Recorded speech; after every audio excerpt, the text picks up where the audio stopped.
Welcome to A Year in the Bible with Daily Grace.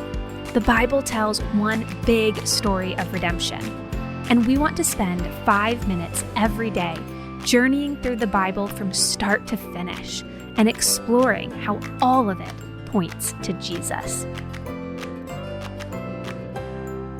What's up, everybody? Welcome back to another episode of A Year in the Bible with the Daily Grace Company.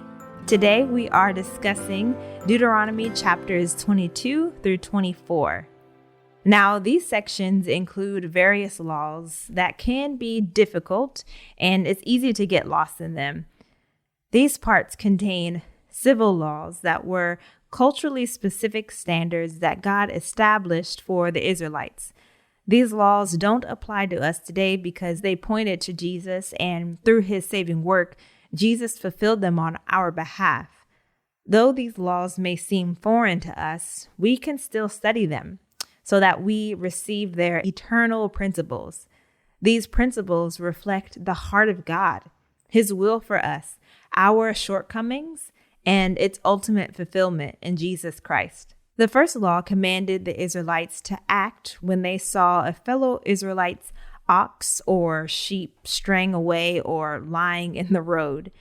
Through Moses, God emphasized that the Israelites needed to look out for each other. They could not turn a blind eye if their neighbor's ox or sheep was in jeopardy. God called the Israelites to be other-focused instead of self-focused. In a crisis situation, they had to stop what they were doing to attend to the needs of another. This law reflected the other-focused love of God. Other laws that indicated this value were in chapter 24, verses 10 to 22. In this section, the Lord called the Israelites to treat those in need with kindness and with dignity. For example, if a poor person had a loan against him and gave his little clothing as collateral, the lender should give the garment back before nightfall so that the poor man could sleep in safety. In addition to extending care, there are laws that center on the need for purity. Moses told the Israelites to not produce two kinds of seeds in one harvest field. They could not plow with an ox and donkey together. Furthermore, they could not wear clothes made of wool and linen. These laws warned against mixing things that were intended to be separated. Now, scholars have discerned that there were specific cultural reasons to legislate such separation.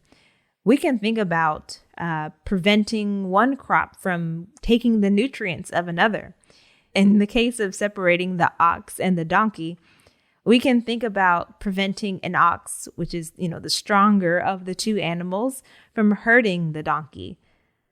And in the case of mixing wool with linen, this mixture was reserved for sacred purposes. These laws emphasize the spiritual principle of purity.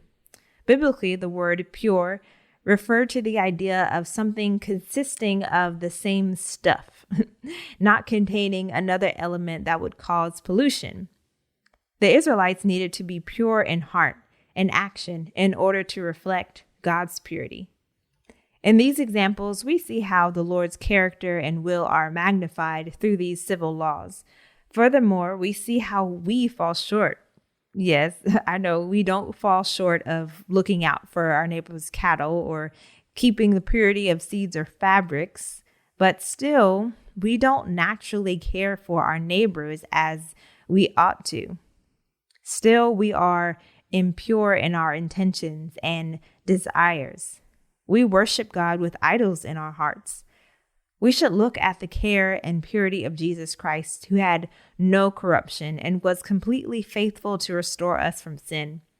In Christ, we are able to show our love for others and worship God with a pure heart. We should pray to be covered in his righteousness. Only then will we be presented as holy before the Lord. Thank you for joining us today. Be sure to follow along on Instagram at Daily Grace Podcast and at The Daily Grace Co. Also, check out our website, thedailygraceco.com and dailygracepodcast.com for additional resources. We look forward to talking with you tomorrow.